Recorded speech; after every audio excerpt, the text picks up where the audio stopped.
Hello and welcome back to another episode of Track Talk. Today we are here with Cata or Katja. Am I pronouncing that correct? Cata. Cata. Yeah, All Cata. right, Cata.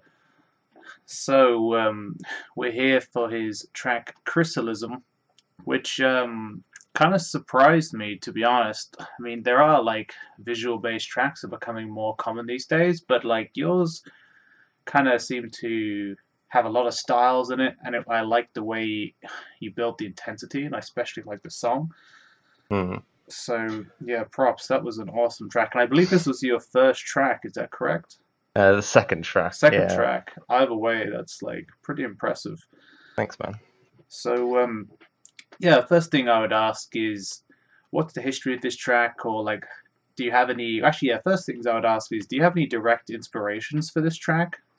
Well, I pretty much only know about Line Rider because of Rabbit Squirrel's "This Will Destroy You," like Yeah. 50-minute track, and Yep. that's pretty much all I knew because like I love that album. So Ah, yeah. when I wanted to listen to that song, I just put that video on my other screen and like Mm, glanced at it every now and then. That was yeah. pretty much the main inspiration. So yeah, that's one of the things I noticed about the music. It was like the same kind of genre. It Definitely. sounded very similar. Would that be a correct assumption? Yeah, yeah, definitely. Sweet. Yeah, it kind of some of the parts of your kind of visuals at the maybe like a third of the way in kind of reminded me of Formula a little. Mm. Yeah, well, I think if there's a part at the beginning that is also, I can't remember which one it's from. It's definitely from a Rabbit Squirrel video though. I think it's around like these parts here. Yeah, that's the bit I was referencing. Yeah, Yeah, they're yeah. definitely Yeah, direct it looked inspiration. rabbit squirrel esque. I was like, oh, I can tell at least one of the inspirations for this. Yeah. Yeah. So next question I would ask is, what's the history of this track? Like, what led you to making this kind of a track? Well, there's not that much history. I guess I had like a bunch of free time over the Christmas holidays, and I was in a bit of like a weird environment. I couldn't really do much, and like Line Rider was like a pretty perfect fit to be honest, because it was just Yeah. something you could relax and sit back and do. So I had a bit of free time, and decided to like try this, and it turned out to be really fun. So Oh, um, awesome. and the music is just the music I love. I couldn't picture doing anything like a different, like radically different in terms of what is synced. Um, so yeah, it's really like I guess most of it is just me seeing like what you can do and learning. And I think the beginning of the track, like I've learned like completely different to the end of the track in terms of what I've learned. Because Yeah, there's definitely a sense of that as the track goes on.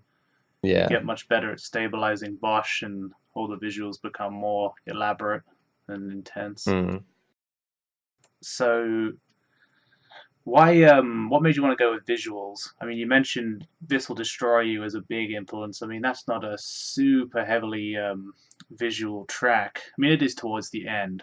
But yeah, why mm. did you decide to go for pretty much 98% visuals? Well, I think it's slightly easier to do like a visual based track, especially when there's so much focus on building the kind of like intensity. It's much easier to do that with like these lines instead of just having the blue lines and red lines and stuff. So, and I do specifically like the very end of This Will Destroy You. So yeah, Hmm. Yeah. I think it's just with like it being one of my early like first tracks, it's like way easier just to have green lines that help you like visualize the beats and stuff. Yeah, it's a great first track to start with, by the way. But yeah, that's one of the things that I like about visual tracks is that although like many tracks tend to focus on the lines and the rider, like there's a whole kind of canvas that gets unused in videos. Mm. So it's nice to see people paying attention to that. Um, yeah, so one of the other things I like to know about is how you approach this thematically, because one of the things you do very well is you match the intensity of the music, like very very well thematically. So you kind of build like the scale and intensity and complexity of the visuals and animation as the song becomes more and more intense and built up. So, how did you approach that? Well, I don't really plan them at all. Like I just kind of started it. So I guess at the beginning, I knew that how the track was supposed to go vaguely. I knew that it was just going to build and keep building, basically. Um, so I wanted to like the goal was, and I think you see it more at the end, was to just keep like adding more stuff. Yeah, But I ran into like a couple of problems with that, and I think actually most of the track, I think there's a part here. Uh, where you have a lot of stuff, and then after that kind of like I guess drop, there's yeah, like less stuff, and I don't think that quite fits. And there's like another part later on where that happens. So I don't think like all of it fits together well, really. yeah, But sure. I think at the very end you can see what I was trying to go for a lot clearer. Yeah, like that's when the track really starts to come alive, like where you seem to kind of find yourself a little bit. Yeah, I think someone said in the Discord that like I should focus on the transitions more, and I completely agree. Yeah, I think Um, that was Anton, if I recall. But sure, yeah. So, did you have like a clear cut goal for each animation or visualization? I'm not really sure which term I should use, but um, how did you kind of go about changing the intensity? You said you didn't really plan, but every single one gets kind of more. Let's say towards the end of the track, like every single one becomes more kind of complex and thought out in that long, like kind of crazy descent. Yeah, like all this stuff. Like, what led you to these designs? um, well, I don't really know. I didn't really know specifically what I was going for. So like up until this part, I just like try to keep adding lines. Like it starts off quite basic with like just a few lines, and then all I did was copy and paste those because it was just all I knew how to do. And then eventually it got to the point where it was like quite like consuming on the performance. Not right up there. Yeah. Yeah, I think it's the next one, or like the solid black, where I realized that I couldn't keep copy and pasting. I had to stop because it was Oh, my way too dude. laggy. Oh, I need to aware you of a mod for you're using LRA. So there's something called LR Aether, which is like a mod of this version of Line Rider where you can actually increase the size of green lines up to 25 times. And that would have saved you a lot of time and saved you a lot of lag. That would have been useful. Oh man, I need to start. I need to add that to resources. If you're watching this, Aether, add this to resources. Damn it. Yeah, there's like it's I think at the end of this kind of block section, I was like, okay, we gotta change something because I can't Yeah, keep doing this. rip PC.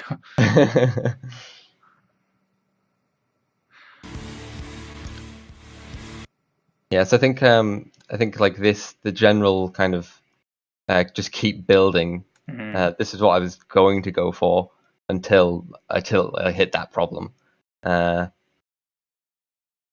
and then we kind of switched it up here. Not sure what the zoom is.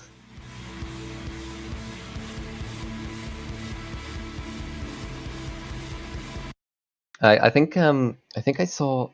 I don't remember who made it. This is definitely this kind of high speed, kind of flicking him about between lines. Oh Is yeah, definitely I saw that in some other video.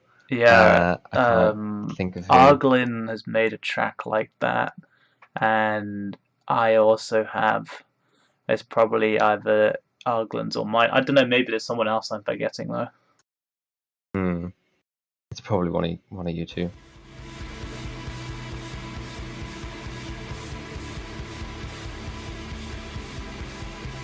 I think this was inspired by the end of This Will Destroy You as well. These Oh kind of like yeah, zigzaggy lines, yeah, for sure. which I don't think quite fit.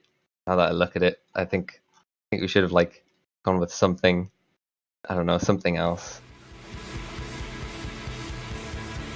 Oh, that's my favorite part in the track when it starts doing that stuff. That is so well done on so many levels. I It is also my favorite part. I like Yeah, I like how because this is like the point where I realized that like when you're going this fast, it's not really important where Bosch is because it's more about like the patterns on the screen at this point. yeah, Um, and like I realized that you can't really make him move that like much in either direction really when he's going this fast in this direction. oh yeah. So Physics is a bitch.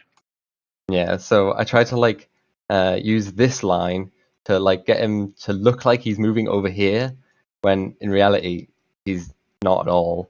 He's like only moving here, but the Yeah, line is zigzagging, so it makes him kind of look like he's moving more than he is.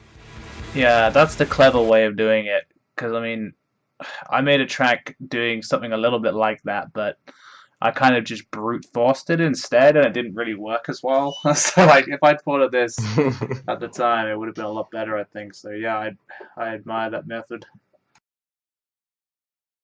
It's really cool to see how like how things would look, just lines would look at like such a high speed when they're running on screen for like a frame. Oh yeah.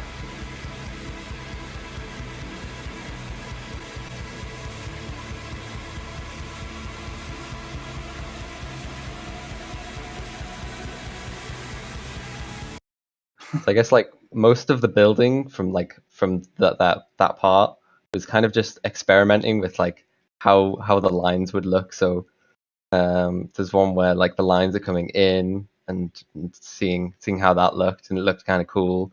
And then you just like kind of build the intensity by like building the frequency.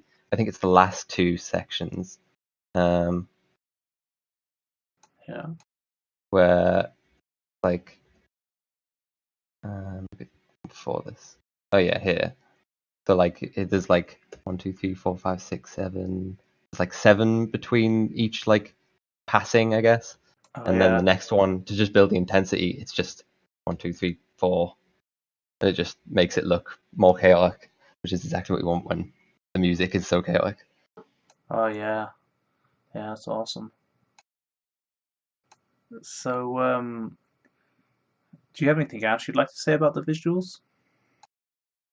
Um, well, I think not really so much on the visuals, but I think there's a part where I put a singularity, and the singularities don't really work at all. I'm not sure where they are. I don't think I even noticed there were any. Somewhere around here. Oh yeah, there. That one Ah, worked. But oh there's yeah. two before this Oh yeah. that like they don't change the direction he's going in at all. But I just didn't know how to do them, so I wanted to just try. Oh Uh, yeah, yeah. I got Yes, this one to work. But I didn't need to singularities change are his direction. fun. I just wanted to do it. Yeah, nice. Yeah, singularities are a whole wormhole you can go down. Yeah. I've seen like the crazy tracks, and I have no idea how people have the time. It's Oh, insane. my man, if you want to see a track that'll make you wonder how little of a life someone must have had to make it, I recommend you type in Bacon Line Rider. That is probably the most no life track I've ever seen. Did you make it? Yup. So, yeah, next thing I'd ask is about the song. It's like the song I thought was one of the things that was a real strength in this track, mainly because of the way, like, the intensity builds, and obviously then you matched it with your track. But I remember you saying earlier this is like one of your favorite songs, like you couldn't envision any other song. So was it pretty much like predestined? This was always going to be the song that you used. Um, well, not specifically this song, but like this like type of music where it builds and like crescendos. The whole like post rock genre is my Uh, type of music. So I don't think I could do anything outside of that. I would just wouldn't be motivated to do it. Um, Fair enough. but I think this song was like pretty good because I already did one track, and I think that track was like 5.5 minutes long. And it took so long to do. So this track was only 3 minutes ish long, Yeah. and I really liked the endless build of it. So I picked this because it seemed way easier, something I could just do quite relaxed, Oh yeah. um, not really have to worry too much about. But yeah, this song was like pretty perfect in terms of how long it was and um, just the nature of it. Just keeps building. Yeah, totally. It was awesome. And how specific were you with syncing?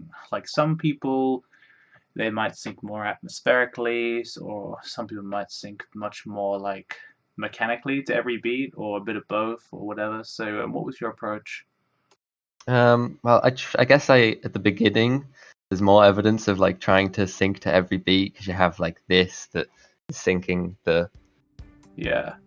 like the only thing you can hear, and then like it kind of tracks everything until it gets a bit too complicated, and then it Yeah. stops. Yeah. Very quickly stops. Um, so I guess I was focusing more on how the song feels rather Yeah. than perfect syncing. Yeah, totally. As I learned from my first track, which I think mainly suffered from like it didn't really like the momentum wasn't kept and everything fell apart at parts like just because I was trying to get every beat. Yeah, fair enough. So, do you think like having that sync is like super important to a track, or do you think it doesn't matter how specific you are? I don't think it matters. Like, if you're going to sync it to like a specific beat, then obviously it has to be pretty spot on. But generally, I prefer the emphasis to be on like the feeling, the theme. Like, Yeah, I mean, I guess "This Will Destroy You" is a pretty good example of that. yeah, totally. Like there's a marriage between atmosphere, timing, etc., etc. Yeah, So, yeah, the last question I normally ask is there anything you hate in this track or dislike or would change? yeah. The whole already showed one. The like this doesn't quite fit. I feel as though Yeah. that should be more intense because it's after the drop thing. And then there's this part doesn't sync at all, and I didn't realize until after it was finished. uh,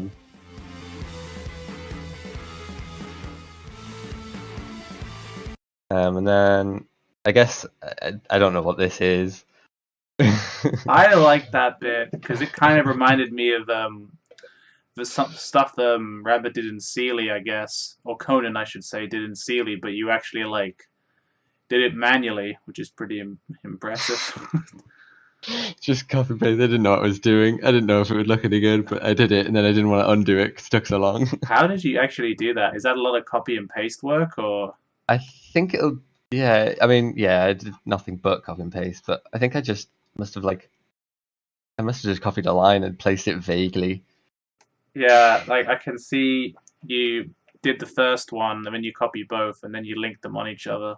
I think that's how it works, Yeah, but yeah, the and then I transition was realized that nice. they.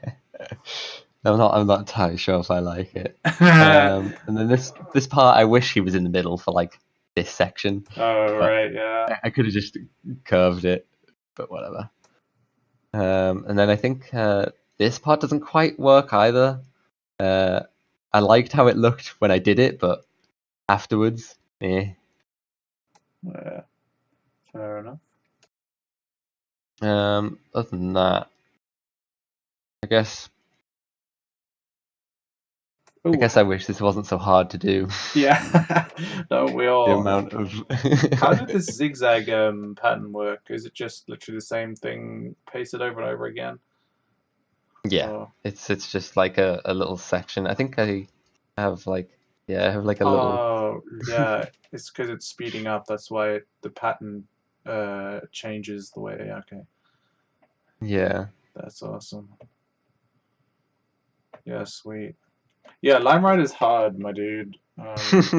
It's an unforgiving Mostly rewardless. I mean, obviously, we have a few notable exceptions um, who do make money from Line Rider, but I mean, the vast majority of us, it's just a hobby, really. But you can take it somewhere. You can make money with it if you have that drive and determination, I guess. Yeah, I mean that's what's so like I guess surprising to me is that so there's quite a lot of people that do this, and Mm, they just do it because they want to, and yep. it takes so long. It's ridiculous, Yep. but it is. It's really fun. Yeah, Lime Road is pretty cool. Um, and yeah, if you stay with it, I'm sure someone with your creativity could produce a lot of awesome shit. So hope you hang around, my dude. Yeah, I'll try. uh, yeah, right. I think that'll probably conclude this episode of Track Talk. Thanks, Cata, for joining us today. No problem. Thanks for having me. Yeah, no worries. And yeah, we will see you next time, people. Leave some likes or dislikes or whatever below. All right, see ya.